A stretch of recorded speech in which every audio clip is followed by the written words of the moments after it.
I love DeMeco Ryans. Most of you love DeMeco Ryans, but some of you, even though you love DeMeco Ryans, are nervous or hesitant about having a defensive-minded coach as a head coach in the modern NFL, where good offensive coordinators get plucked from the heavens every single year to become head coaches. So you wonder, how is DeMeco Ryans, no matter how awesome a leader he is, no matter how smart a guy he is, no matter how much he has schooled himself and studied offensive football, how much can he create good offense, and what will the limitations be?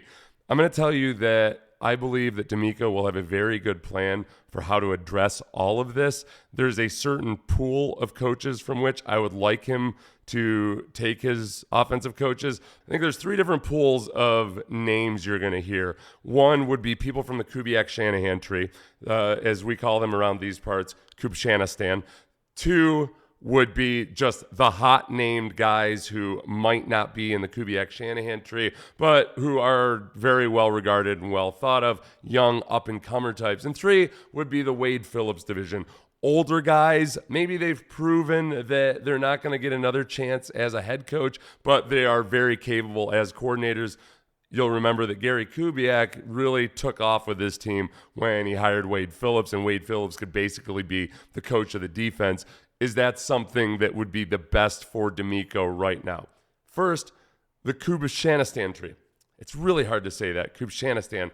There are a couple of very popular names right now that you're going to see in print a lot and increasingly talked about, especially if DeMeco is hired. One is Zac Robinson. Zac Robinson is probably the name that's bandied about the most, not just in DeMeco Ryans circles, but as a candidate league-wide. As of right now, he's only interviewing the Ravens. That may change very quickly, but he is in that Kubiak-Shanahan tree because he's been coaching under McVay for the last several years. He's been the quarterback's coach. He is considered a young and up-and-coming star, one of these really bright kids that Sean McVay seems to have a knack for not only finding, but then cultivating. So he's worked with a variety of different quarterbacks. I do like that he's been through some rough times as well as some really good times, as long as he's not responsible for some of the rough times.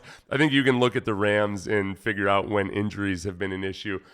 Zac Robinson is going to run that Kubiak-Shanahan system, play action, zone run, all that good stuff, but with McVay, he tends to do it with a lot of multiple wide receiver sets. This other guy that you're going to hear a lot of, Bobby Slowik, and I don't know if it's supposed to be Slowik or Slowik. The 49ers pronunciation guide decides to just assume that you know whether it's Slowik or Slowik. He's been in the NFL for 10 years. He is the offensive pass game coordinator for the 49ers this year. He, like Shanahan, is probably going to lean more towards heavy formations, tight ends, running backs, fullbacks, all that good stuff. It's really, really good if Nick Caserio does a good job scouting those guys. If you think about the 49ers, man, they got wide receivers like Deebo Samuel. They can play running back. They've got fullbacks like Kyle Juszczyk. They can line out wide and actually be viable receivers. I think both with Slowik and Zac Robinson, you're going to get a modern-looking football team with very effective pre-snap motion, personnel groupings that make a lot of sense. Most importantly, a certain sense of rhythm, timing, and coordination between the run and passing game to where it feels like one play sets up another play. The beautiful game, as it looks sometimes when these offenses are executed properly. And again, it's just a matter of, can DeMeco replace these guys if they get plucked? This is what I like about the Kubiak-Shanahan-McVay tree now.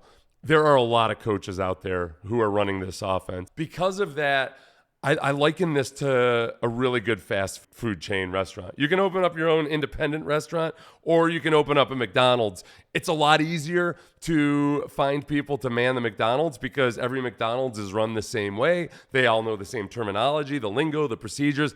And with that, as staffs get fired, as younger guys get identified but maybe reach a glass ceiling where they are, you're able to pluck from those talent pools.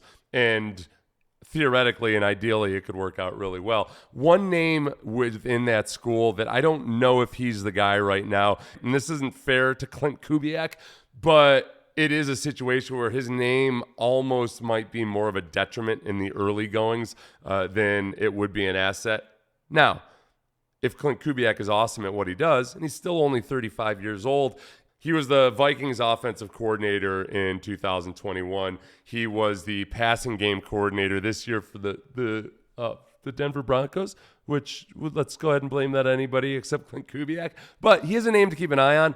I think Gary Kubiak also, I'm not interested in him as an offensive coordinator because I don't think he's interested in being an offensive coordinator right now. In terms of hot names, I think that Brian Johnson, the quarterback's coach for the Philadelphia Eagles, he's the guy that is most mentioned, and he is the guy who might be the most frustratingly unattainable. He would not be in that Kubiak-Shanahan tree, but he would be in an interesting offense tree because what Sirianni does is, in a lot of ways, a more advanced version of what Chip Kelly was doing 10 years ago with the Philadelphia Eagles offense. They are running a spread-out RPO system that really best utilizes Jalen Hurts' skill set. And in doing so, I think they've really developed and gotten the most out of Jalen Hurts as a passer. It's not just the play calling. It's not just the design of the offense. I think that Jalen Hurts has improved just as a pure passer since he's been in the NFL. And you have to credit Brian Johnson, Nick Sirianni, Shane Steichen, all those coaches working with him. Brian Johnson is another guy that comes just with very good word of mouth. My fear there would be you need to have guys who are really good rushing threats. I don't think that Bryce Young or C.J. Stroud, for that matter, I don't think that those guys are going to be best suited in running that kind of offense. Now, Brian Johnson maybe can take elements of that offense, including the quarterback run game, just not where you're going to be trying to run as much as you would with Jalen Hurts. Because, again, he is very highly regarded by people around the league. I didn't know whether to put this next guy in the old dog salt and pepper Wade Phillips division because that certainly doesn't feel right.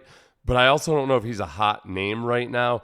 Kliff Kingsbury, he's somewhere in between. He's in a little bit of a purgatory. He certainly looks good for his age, and he's been an NFL head coach. And yet, I never really got the sense he was an NFL head coach. So Kliff Kingsbury, as an offensive mind in the NFL, frankly, has not impressed a lot of people.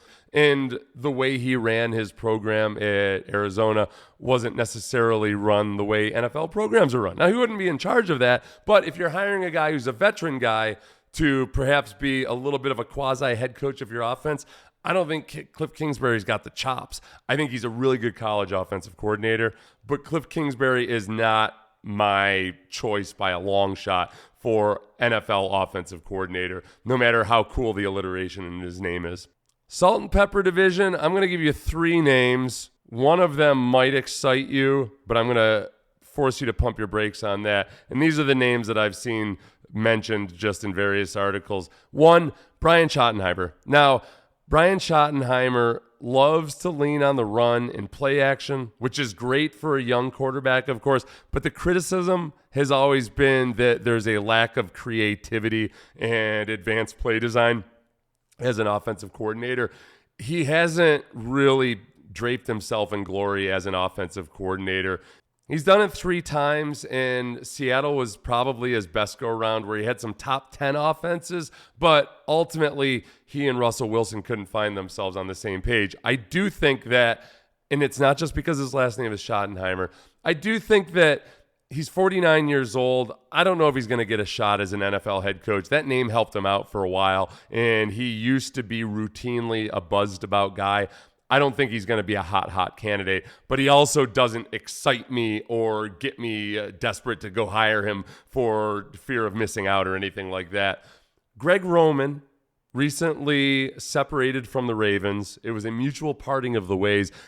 Lamar Jackson was obviously very, very good, very, very early with Greg Roman as his offensive coordinator, a guy who's known for working with guys like Colin Kaepernick or Tyrod Taylor, and getting the most of guys who can threaten with their legs, as well as perhaps a threatening deep ball, just using that play action to set shot plays up downfield.